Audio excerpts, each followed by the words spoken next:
അതിർവരമ്പുകളെല്ലാം മറികടന്ന് മനുഷ്യന്റെ തലച്ചോറിൽ കിടക്കുന്ന നന്മകളെല്ലാം മാഞ്ഞുപോയി ഒരു മൃഗത്തെ പോലെ മനുഷ്യത്വം നഷ്ടപ്പെട്ടു പോയ ഒരു ആൺരൂപമായി നമ്മുടെ മക്കൾ മാറുന്ന ഈ കാലഘട്ടത്തിൽ ഹബീബുനാ റസൂലുള്ളാഹി തങ്ങളുടെ ഹദീസിന്റെ പ്രസക്തി ഒന്ന് മനസ്സിലാക്കി നോക്കൂ. എന്തിനാണിത്? ഏത് തിന്മയെക്കാളും വലുതാണിത്? ഒരു മനുഷ്യന്റെ ജീവിതത്തിന്റെ എല്ലാ നന്മകളും ഉടഞ്ഞു പോകുന്ന ദിവസം, ഉടഞ്ഞു പോകുന്ന ഒരു ദിനം. മയക്കുമരുന്നും ലഹരിയും ഉപയോഗിച്ച് ഒരു പച്ചവെള്ളം പോലും കുടിക്കാൻ കഴിയാതെ ശരീരത്തിന്റെ ഇന്റേണൽ ഓർഗാൻസുകൾ, ആന്തരിക അവയവങ്ങൾ മുഴുവനും ചുരുങ്ങി രക്തം വറ്റിവരണ്ട് മനുഷ്യന്റെ ശരീരം ശോഷിച്ച് ശുഷ്കിച്ച് ഭക്ഷണം പോലും വായിലേക്ക് വെക്കാൻ കഴിയാതെ ലഹരി കടിമയായി യൗവനത്തിലെ ആ പറവയറ്റ് നമ്മുടെ മക്കൾ താഴെ വീഴുമ്പോൾ, ഞെട്ടറ്റ് വീഴുമ്പോൾ ഹബീബുനാ റസൂലുള്ളാഹി സ്വല്ലല്ലാഹു അലൈഹി വസല്ലം തങ്ങൾ താക്കീത് ചെയ്ത ആ ഒരു ഗുരുതരമായ പാതകത്തെ സംബന്ധിച്ച്, ഗുരുതരമായ തെറ്റിനെ സംബന്ധിച്ച് നമ്മൾ ഏറ്റവും കൂടുതൽ ജാഗരൂകരാകുന്ന സമയമാണിത്. അല്ലാഹു നമ്മുടെ ഉമ്മത്തിനെ കാക്കട്ടെ, അല്ലാഹു നമ്മുടെ ഉമ്മത്തിന് കാവൽ നൽകട്ടെ, അല്ലാഹു കാവൽ നൽകട്ടെ. നമ്മുടെ നാടുകളിലും നമ്മുടെ ഗ്രാമങ്ങളുടെ ഉള്ളിൽ പോലും നമ്മുടെ ചെറിയ സ്കൂൾ ക്യാമ്പസുകളിൽ പോലും കടന്നു വരുന്ന ലഹരി മാഫിയക്കെതിരെയുള്ള നമ്മുടെ ഏറ്റവും കടുത്ത തീരുമാനം, ആ ഒരു തിന്മയെ ഉച്ചാടനം ചെയ്യാനുള്ള ഒരു ഉമ്മത്തിന്റെ മനോധൈര്യം, ആ മനോധൈര്യം കെട്ടുപോകാതെ നമ്മുടെ നാടിന്റെ കൂടെ, രാജ്യത്തിന്റെ കൂടെ, സമൂഹത്തിന്റെ കൂടെ, നിയമപാലകരുടെ കൂടെ നമ്മുടെ യുവതലമുറയെ നാളെയുടെ നേതാക്കന്മാരായി പിടിച്ചുയർത്താൻ കഴിയുന്ന ഒരു നല്ല ഭാവിക്ക് വേണ്ടി നമ്മൾ കൂടെ നിൽക്കണം ഈ നന്മയിൽ. അതുകൊണ്ട് ലഹരിയുടെ എല്ലാ തിന്മകളിൽ നിന്നും നമ്മൾ മോചിതരാവുക. നമ്മുടെ മക്കൾക്ക് അല്ലാഹു നല്ല കൂട്ടുകെട്ട് നൽകട്ടെ, നല്ല സൗഹൃദം നൽകട്ടെ, ചീത്ത കൂട്ടുകെട്ടുകളിൽ നിന്ന് അല്ലാഹു അവരെ കാത്തുരക്ഷിക്കട്ടെ. ആമീൻ യാ റബ്ബൽ ആലമീൻ. റസൂലുള്ളാഹി സ്വല്ലല്ലാഹു അലൈഹി വസല്ലം തങ്ങളുടെ സ്വഹാബികൾ എന്ന് പറയുന്ന ഹബീബിന്റെ ശിഷ്യന്മാർ, പുണ്യനബി എന്ന അധ്യാപകന്റെ ശിഷ്യന്മാർ, അവരുടെ വ്യക്തിത്വങ്ങളെ നമ്മൾ പഠിക്കണം. അവരോരോരുത്തരും ഏതൊക്കെ മാതൃകയാണ് നമുക്ക് കാണിച്ചു തരുന്നത് എന്ന് ഓർക്കണം നമ്മൾ. ഓരോ സ്വഹാബിയും ഹബീബിൽ നിന്ന് ചില വ്യത്യസ്തമായ ഗുണങ്ങൾ പഠിച്ചെടുത്തവരാണ്. ഏതുപോലെ ഓരോ നബിക്കും ഓരോരോ ഗുണങ്ങളുണ്ടെങ്കിൽ ആ പ്രവാചകന്മാരുടെ 1,24,000 വരുന്ന എല്ലാ പ്രവാചകന്മാരുടെയും ഗുണങ്ങൾ ഒരുമിച്ച് ചേർത്തവരാണ് പുണ്യ റസൂൽ സ്വല്ലല്ലാഹു അലൈഹി വസല്ലം. ആ റസൂലിന്റെ അനുയായികൾ ഹജ്ജത്തുൽ വിദാഇൽ ഹബീബിന്റെ കൂടെ ഉള്ളത് 1,24,000. നോക്കണം, 1,24,000 എല്ലാ ഗുണങ്ങളും ഹബീബിൽ, ആ ഹബീബിൽ നിന്ന് പഠിച്ചെടുത്തവരും 1,24,000. അംബിയാഹിന്റെ എണ്ണമാണ് ഹബീബിന്റെ സ്വഹാബികളിൽ ഹബീബിന്റെ കൂടെ ഹജ്ജത്തുൽ വിദാഇൽ വന്നവരുടെ എണ്ണം തന്നെ അംബിയാഹിന്റെ എണ്ണമാണ്. എന്തൊരു വലിയ അത്ഭുതമാണല്ലേ, എന്തൊരു വലിയ അത്ഭുതമാണ്. ഓരോ സ്വഹാബിയും ഓരോ ഏരിയകൾ സ്വന്തമാക്കിയവരാണ്. ഓരോരുത്തരിലും ഓരോരോ ഗുണങ്ങളുണ്ട്. വിജ്ഞാനത്തെക്കുറിച്ച്, അറിവിനെക്കുറിച്ച് നമ്മൾ ആലോചിക്കുമ്പോൾ പഠിക്കേണ്ട ചില സ്വഹാബിമാരുണ്ട്. അവരിൽ മഹത്തുക്കളാണ് മഹാനായ അബ്ദുല്ലാഹി ഇബ്നു അബ്ബാസ് റളിയല്ലാഹു അൻഹു, അബ്ദുല്ലാഹി ഇബ്നു മസ്ഊദ് റളിയല്ലാഹു അൻഹു, മഹാനായ മുആദ് ഇബ്നു ജബൽ റളിയല്ലാഹു അൻഹു. ഇവരൊക്കെ പണ്ഡിതന്മാരാണ്, അറിവുള്ളവരാണ്. ഇൽമാണ് നമ്മുടെ പാഷനെങ്കിൽ, വായനയാണ് നമ്മുടെ പാഷനെങ്കിൽ, നമ്മുടെ ഹോബിയെങ്കിൽ, പഠിക്കാനും അറിയാനും വിജ്ഞാനത്തിന്റെ, അറിവിന്റെ അനന്തമായ വിഹായസിലേക്ക് പറക്കാനും നമുക്ക് മാതൃക തന്ന 3 സ്വഹാബിമാർ, 3 മൂന്നിലേറെയുണ്ട്. മഹാനായ സയ്യിദ് ഇബ്നു സാബിത്ത് റളിയല്ലാഹു അൻഹു സ്വഹാബികളിലെ ആലിമായ സ്വഹാബിയാണ്. അവർ ആ വഴിക്കുള്ള മാതൃകയാണ്. ഹലാലും ഹറാമും ഏറ്റവും കൂടുതൽ സ്വഹാബികളിൽ പഠിച്ചെടുത്തത് മഹാനായ മുആദ് ഇബ്നു ജബൽ റളിയല്ലാഹു അൻഹു ആണ്. ഇൽമുൽ ഫറായിദ്, അനന്തരാവകാശ നിയമങ്ങളെ സംബന്ധിച്ചുള്ള ഇൽമ്, അല്ലെങ്കിൽ ദീനിന്റെ ഫർളുകളെ കുറിച്ചുള്ള ഇൽമ്, അത് ഏറ്റവും കൂടുതൽ ഉണ്ടായിരുന്ന സയ്യിദ് ഇബ്നു സാബിത്ത് റളിയല്ലാഹു അൻഹു. ഹിഫ്ളാണ്, മനഃപ്പാഠമാക്കലാണ്. എങ്ങനെയാണ് മനഃപ്പാഠമാക്കുന്നത്? എങ്ങനെയാണ് ഹിഫ്ള് ഉണ്ടാവുന്നത്? വലിയ മെമ്മറിയുള്ള മാത്തമാറ്റീഷ്യൻസ് കുട്ടികൾ വരെ കാണാൻ കഴിയും. നല്ല സമർത്ഥരായ കണക്കിൽ, മാത്തമാറ്റിക്സിൽ കഴിവുള്ള മക്കൾ നമ്മൾ കാണുന്നില്ലേ? 10 ഡിജിറ്റ് വരെയുള്ള നമ്പർ കൊടുത്താൽ വരെ അതിനെ മൾട്ടിപ്ലിക്കേഷനും സബ്ട്രാക്ഷനും ഒക്കെ ചെയ്യാൻ കഴിയുന്ന, വലിയ മെന്റൽ മാത്സ് ചെയ്യാൻ കഴിയുന്ന മക്കൾ. ഇത് വലിയൊരു കഴിവാണ്. സ്വഹാബികളിൽ അബൂ ഹുറൈറ റളിയല്ലാഹു അൻഹു എന്ന ഒരു ജീനിയസ് ഉണ്ട്, ഒരു സർവകലാ വല്ലഭനുണ്ട്. വെഴ്സറ്റൈൽ ജീനിയസ് എന്നാണ്, മൗഹൂബ് എന്ന് പറയുന്ന പേര്. അങ്ങനത്തെ മഹാനാണ് അബൂ ഹുറൈറ റളിയല്ലാഹു അൻഹു. ഇന്ന് നമ്മൾ കാണുന്ന സർവമാന അത്ഭുതങ്ങളെയും മനുഷ്യന്റെ മെമ്മറിയുമായി ബന്ധപ്പെട്ട സർവ്വ അത്ഭുതങ്ങളെയും മറികടക്കുന്ന അത്ഭുതമായിരുന്നു അബ്ദുറഹ്മാൻ ഇബ്നു സഖർ എന്ന പേരുണ്ടായിരുന്ന അബൂ ഹുറൈറ എന്ന പൂച്ചക്കുട്ടിയെ സ്നേഹിച്ചപ്പോൾ പൂച്ചക്കുഞ്ഞിനെ ഇഷ്ടമുള്ള ആളെന്ന പേര് നബി തങ്ങൾ പേരിട്ട് വിളിച്ച അബൂ ഹുറൈറ റളിയല്ലാഹു അൻഹു. സ്വഹാബികളിലെ വ്യക്തിത്വങ്ങളെ നമ്മൾ പഠിക്കണമെന്നാണ്. ഖസസു സ്വഹാബ, സ്വഹാബത്തിന്റെ ചരിത്രങ്ങൾ നമ്മൾ പഠിക്കണം.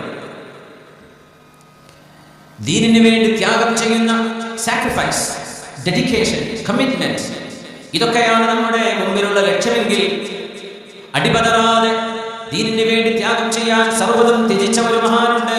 മഹാനായ മുസ്അബ് ബിൻ ഉമൈർ റളിയല്ലാഹു അൻഹു.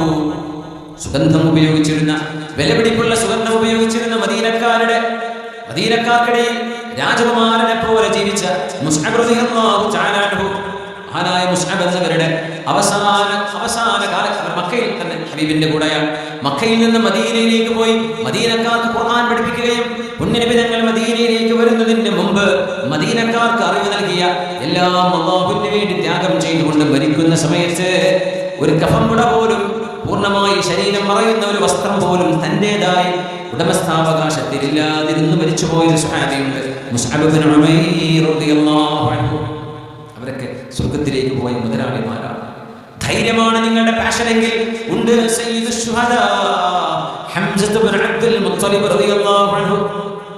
അബി ഹംസത്തിൽ കറാരി അമ്മിൽ മുസ്തഫാ അസദിൽ ഇലാഹി വസയ്യിദി ശുഹദാ. മഹാനായ ഹംസ റളിയല്ലാഹു അൻഹു. ഉത്തരവാദിത്വ നിർവഹണമാണ് നിങ്ങളുടെ മുമ്പിലുള്ള നിങ്ങളുടെ ലക്ഷ്യമെങ്കിൽ അബൂ ദുജാന റളിയല്ലാഹു അൻഹുവിനെ പഠിക്കണം. അടിയുറച്ചു നിൽക്കുന്ന പതറാത്ത ഈമാനാണ് നിങ്ങളുടെ മുമ്പിലുള്ളതെങ്കിൽ ഹുബൈബ് ഇബ്നു അദി റളിയല്ലാഹു അൻഹുവിനെ നമ്മൾ അറിയണം. മുടന്തകാലുണ്ടായിട്ട് പോലും 90ാമത്തെ വയസ്സിൽ ഉഹദിലേക്ക് ഓടിപ്പോയ ഒരു സ്വഹാബിയുണ്ട്. ഇന്നി ലഉഹിബ്ബു അൻ അത്അൽ ജന്നത ബിഅറജതി യാ റസൂലല്ലാഹ്. നബി തങ്ങൾ ചോദിച്ചു, എന്തിനാണ് അംറു ബിൽ ജമുഹ മുടന്തുള്ള കാലുകൊണ്ട് എന്തിനാണ് നിങ്ങൾ യുദ്ധത്തിന് വരുന്നത്? നിങ്ങൾ മഅ്ദൂറാണല്ലോ, നിങ്ങൾക്ക് അല്ലാഹു ഉദ്ർ സ്വീകരിച്ചിട്ടുണ്ട്. കാലുകൊണ്ട് നടക്കാൻ കഴിയാത്ത നിങ്ങൾ എന്തിനാണ് ഓടി വരുന്നത് എന്ന് ചോദിച്ചപ്പോ, യാ റസൂലല്ലാഹ്, പുണ്യ നബിയേ, എന്റെ മുടന്തം കാലുകൊണ്ട് സ്വർഗത്തിൽ ചവിട്ടാൻ ഞാൻ ഇഷ്ടപ്പെടുന്നു എന്ന് പറഞ്ഞ് 90 വയസ്സ് കഴിഞ്ഞ മഹാൻ മുടന്ത കാലുകൊണ്ട് ഉഹദിലേക്ക് വന്ന് ഇസ്ലാമിന്റെ പതാക പിടിച്ച് നെഞ്ചിലേക്ക് ഒരു അമ്പ് തറച്ചുകൊണ്ട് ഷഹീദായി വീണപ്പോ നബി തങ്ങൾ പറഞ്ഞു, റഅയ്തു അംറ ബിൽ ജമൂഹ് യതഉ ബിഅറജതിഹിൽ ജന്ന. തന്റെ മുടന്തങ്കാല് കൊണ്ട് സ്വർഗത്തിൽ ചവിട്ടുന്നത് അല്ലാഹു എനിക്ക് കാണിച്ചു തന്നു എന്ന് ലോകത്തിന്റെ ഗുരു മുഹമ്മദ് റസൂലുള്ളാഹി സ്വല്ലല്ലാഹു അലൈഹി വസല്ലം.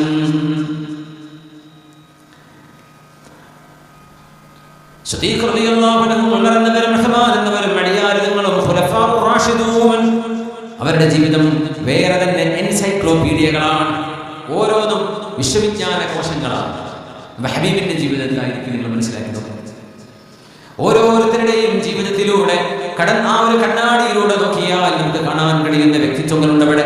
സഅദ് ഇബ്നു മുആദ് റളിയല്ലാഹു അൻഹു എന്ന നേതാവിനെ നമ്മൾ പഠിക്കേണ്ടതുണ്ട്. നേതൃത്വം എങ്ങനെയാണ് ഉപയോഗിക്കേണ്ടത് എന്നറിയാൻ. ചെറുപ്പക്കാരനായിരുന്നിട്ടും ചാലഞ്ചറായ ഒരു ചെറുപ്പക്കാരനുണ്ട്. 2000-ഓളം വരുന്ന സ്വഹാബികൾ, അവരിൽ 50, 60, 70 പ്രായമുള്ളവർക്ക് നേതാവായി ഒരു സൈന്യത്തെ നയിച്ചു കൊണ്ടുപോയ മീശ മുളച്ചുകൊണ്ടിരുന്ന ഒരു ചെറുപ്പക്കാരനുണ്ട്. 17 വയസ്സുള്ള നേതാവ് ഉസാമത്ത് ബിൻ സയ്യിദ് റളിയല്ലാഹു അൻഹു. ഉസാമ തങ്ങളുടെ ഒട്ടകത്തിന്റെ കയർ പിടിച്ച് സിദ്ദീഖ് റളിയല്ലാഹു അൻഹു മണ്ണിലൂടെ നടക്കുമ്പോൾ, യാ ഖലീഫത റസൂലില്ലാഹ്, അല്ലാഹുവിന്റെ റസൂലിന്റെ ഖലീഫയായവരെ, നിങ്ങൾ എന്തിനാണ് കാലിൽ മണ്ണാക്കുന്നത്? നിങ്ങൾ ഒന്നുകിൽ ഒട്ടകപ്പുറത്ത് കയറണം, ഞാൻ താഴെ ഇറങ്ങണം, അല്ലെങ്കിൽ നമ്മൾ രണ്ടുപേർക്കും നടക്കാം മണ്ണിലൂടെ എന്ന് 17 വയസ്സുള്ള സൈന്യത്തിന്റെ നേതാവ് ഹിബ്ബു റസൂലില്ലാഹി വബിനു ഹിബ്ബി റസൂലില്ലാഹ് ഉസാമത്ത് ബിൻ സയ്യിദ് ബിൻ ഹാരിഥ റളിയല്ലാഹു അൻഹുമാ. ആ ഉസാമ തങ്ങൾ ഒട്ടകപ്പുറത്ത് നിൽക്കുമ്പോൾ സിദ്ദീഖ് എന്നവരുടെ മറുപടി, ഉസാമ, നിങ്ങൾ താഴെ ഇറങ്ങില്ല, ഞാൻ മേലോട്ട് കയറുകയുമില്ല.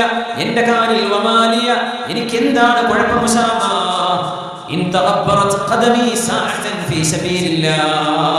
ഏതാനും സമയം എന്റെ കാലിൽ മണ്ണായാൽ അത് അല്ലാഹുവിന്റെ വഴിയിൽ ത്യാഗം ചെയ്യാൻ പോകുന്ന ഒരു സൈന്യത്തിന് യാത്ര അയക്കുമ്പോൾ അതിൽ എന്ത് കുഴപ്പമാണ് ഉസാമ? നിങ്ങൾ അവിടെ തന്നെ നിൽക്കൂ എന്ന് പറഞ്ഞ് യുവാവായ നേതാവിനെ ആദരിക്കുമ്പോഴും മുതിർന്ന നേതാവിനെ ഖലീഫയെ ഇങ്ങോട്ട് മതിവരോളം ബഹുമാനിക്കുന്ന ഉസാമത്ത് ബിൻ സയ്യിദ് റളിയല്ലാഹു അൻഹുവിനെ നമ്മൾ വായിക്കാൻ തയ്യാറാവണം. വിവാഹം കഴിഞ്ഞാൽ പിന്നെ പഠനം നടക്കില്ല എന്ന ഒരു ചൊല്ലുണ്ട് നമ്മുടെ സമൂഹത്തിൽ.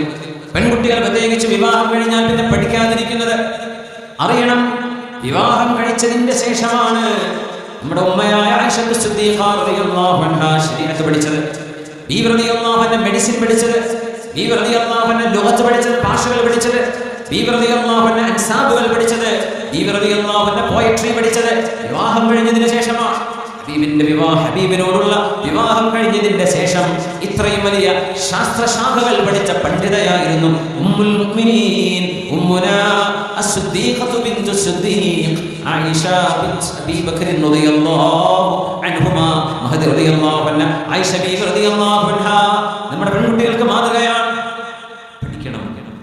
പഠനം മാർക്കുകൾ മാത്രമല്ല, പഠനം എന്ന് പറയുന്നത് ഗ്രേഡ് മാത്രമല്ല, പഠനം എന്നത് സംസ്കാരമാണ്. അവിടെയാണ് നമ്മുടെ നാടും കഴിഞ്ഞ കാലഘട്ടങ്ങളെയും നമ്മളൊന്ന് വേർതിരിക്കുന്നത്. ഇന്ന് മാർക്കുണ്ട്, എന്ത് അലമ്പ് കളിച്ചാലും എക്സാമിൽ മാർക്കുണ്ടോ, നല്ല പഠിച്ച മോളാണ്, പഠിച്ച മോനാണെന്ന് നമ്മൾ പറയാം. പക്ഷേ ആ എക്സാം നടക്കുന്നത് വരെയും അതിന്റെ മുമ്പും അതിന് ശേഷവും ക്യാമ്പസിലെ ജീവിതം എന്തായിരുന്നു? ശരിക്കും അതാണ് വിദ്യാഭ്യാസം. വിദ്യാഭ്യാസം എന്നതൊരു ജീവിതമാണ്, അത് മാർക്ക് ഷീറ്റ് അല്ല. വിദ്യാഭ്യാസം എന്നത് A+കൾ നേടലല്ല. A+ കിട്ടിയ അവരുടെ കൂടെ നല്ല പഠിച്ച കുട്ടിയാണെന്ന്, പക്ഷേ അവരുടെ ക്യാമ്പസിലെ ജീവിതം എന്തായിരുന്നു? അതുകൊണ്ട് വിവാഹം അറിവ് നേടാൻ തടസ്സമാവരുത് എന്ന് പഠിപ്പിച്ച ഉമ്മയാണ് നമ്മുടെ ഉമ്മയായ ആയിഷ ബീവി റളിയല്ലാഹു അൻഹാ. ഹബീബായ തങ്ങളുടെ രഹസ്യ സൂക്ഷിപ്പുകാരനായ ഒരു സ്വഹാബിയുണ്ട്, ഹുദൈഫ ഇബ്നുൽ യമാൻ റളിയല്ലാഹു അൻഹു. ഹുദൈഫ റളിയല്ലാഹു അൻഹു അമീനു സിർരി റസൂലില്ലാഹ്. ഹബീബായ നബി തങ്ങളുടെ അതീവ രഹസ്യങ്ങൾ സൂക്ഷിച്ച ആളാണ്. പള്ളിക്ക് സെക്രട്ടറി ഉണ്ടാവും. സെക്രട്ടറിയുടെ ജോലി എന്താണെന്നറിയോ? ഈ മസ്ജിദുമായി ബന്ധപ്പെട്ട സീക്രട്ടുകളെ ഹാൻഡിൽ ചെയ്യുക എന്നതാണ്. സീക്രട്ട് ഹാൻഡിൽ ചെയ്യുന്ന ആളാണ് സെക്രട്ടറി എന്ന് പറയാം. ചില കോൺഫിഡൻഷ്യൽ ഇൻഫർമേഷൻ ഉണ്ടാകും, രഹസ്യ സ്വഭാവമുള്ള ചില അറിവുകൾ ഉണ്ടാകും, അത് കാത്തു സൂക്ഷിക്കുന്നവരാണ് അവർ. കമ്മിറ്റി ഭാരവാഹികൾ അങ്ങനെ അൽ മജാലിസു ബിൽ അമാന എന്ന് ദീൻ പഠിപ്പിക്കും. അൽ മജാലിസു ബിൽ അമാന, നമ്മുടെ ഒരു മീറ്റിംഗ്, അതിലൊരു അമാനത്തുണ്ട്. ഒരു മീറ്റിംഗിലിരിക്കുന്ന മെമ്പർമാർ, ആ മീറ്റിംഗിന്റെ ഉത്തരവാദപ്പെട്ട ആളുകൾ അതിന്റെ മീറ്റിംഗ് മിനിറ്റ്സുകൾ അനൗൺസ് ചെയ്യുന്നതിന്റെ മുമ്പ് മെമ്പർമാർ ഫോൺ റെക്കോർഡ് ചെയ്ത് പോവുക. അതെന്ത് മീറ്റിംഗാണ്? ഒരു മീറ്റിംഗ് രഹസ്യമായ ഒരു കൂടിയാലോചന ചെയ്യുമ്പോൾ ആ കൂടിയാലോചനയുടെ ചർച്ചകളെ പുറം ലോകത്തേക്ക് എത്തിക്കുക, ന്യൂസുകൾക്ക് എത്തിച്ചു കൊടുക്കുക ചെയ്യാൻ പാടില്ല. അൽ മജാലിസു ബിൽ അമാന, മജ്ലിസുകൾക്ക് ഒരു അമാനത്തുണ്ടെന്നാണ്. അമാനത്തുകൾ നഷ്ടപ്പെടുന്നത് അമാനത്തുകൾ നഷ്ടപ്പെടുന്നിടത്ത് അന്ത്യനാളിന്റെ അടയാളങ്ങൾ പ്രത്യക്ഷപ്പെടുകയാണെന്ന് നബിയുനാ റസൂലുള്ളാഹി സ്വല്ലല്ലാഹു അലൈഹി വസല്ലം. അങ്ങനെ ഒരുപാട് സ്വഹാബികളെ നമ്മൾ പഠനത്തിൽ വിധേയരാക്കണം.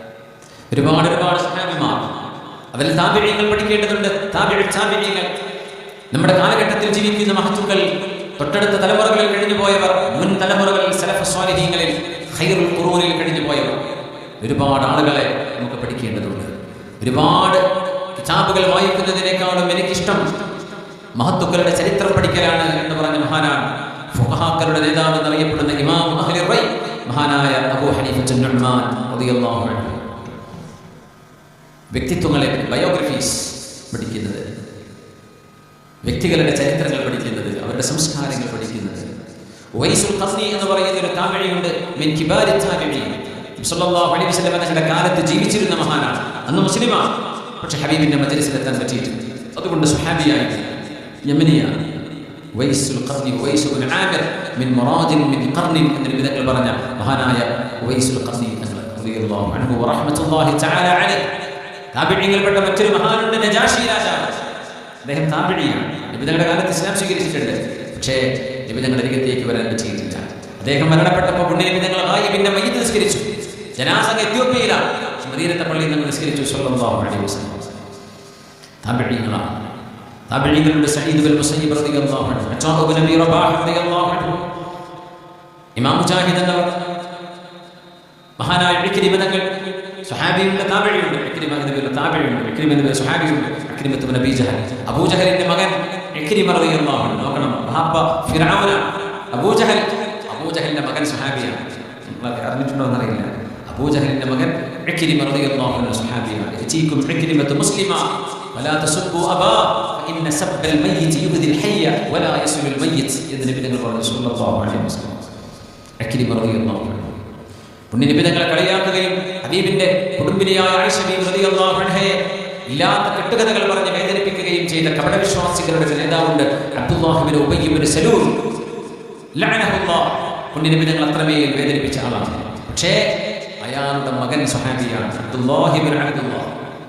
അബ്ദുല്ലാഹ് ഇബ്നു ഉബയ്യ് ഇബ്നു സലൂലിന്റെ മകൻ അബ്ദുല്ലാഹ് ഇബ്നു അബ്ദുല്ലാഹ് സ്വഹാബിയാണ്, ഹബീബിന്റെ സ്വഹാബിയാണ് റളിയല്ലാഹു അൻഹു.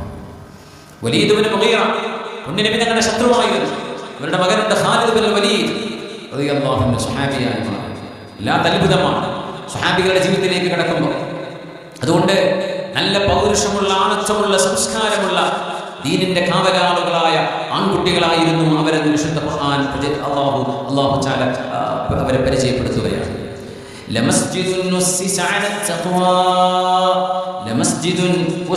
അല തഖ്വാ മിൻ അവ്വലി യൗമിൻ അഹഖു അൻ തഖൂമ ഫീഹി റിജാലുൻ യുഹിബ്ബൂന അൻ യതطهറൂ വല്ലാഹു യുഹിബ്ബുൽ മുത്തഹിരീൻ.